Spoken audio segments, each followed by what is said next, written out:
মাননীয় প্রধানমন্ত্রী দেশে ফেরত যাওয়ার কথা ছিল 11ই জুলাই, সেটি না হয়ে এখন প্রধানমন্ত্রী আজকে রাতে চাইনিজ সময় রাত 10টায় বাংলাদেশের উদ্দেশ্যে রওনা হবেন।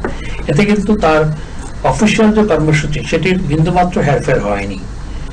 শুধুমাত্র রাত্রি যাপন করা ছিল, সেই রাত্রি যাপন না করে তিনি ঢাকায় ফেরত যাচ্ছেন। এটির কারণ হচ্ছে, আপনারা হয়তো জানেন যে মাননীয় প্রধানমন্ত্রীর সাথে মাননীয় প্রধানমন্ত্রীর কন্যা সাইমা ওয়াজেদ তুতুর, যিনি WHO রিজিওনাল ডিরেক্টর, তিনিও আসার কথা ছিল, কিন্তু তিনি অসুস্থতার কারণে আসতে পারেননি। শেষ মুহূর্তে সকালবেলা তাকে, অর্থাৎ আমরা যেদিন ফ্লাই করলাম 8 তারিখ সকালবেলা, সেদিন অত্যন্ত অসুস্থ হয়ে পড়ার কারণে হঠাৎ করে তিনি আসতে পারেন।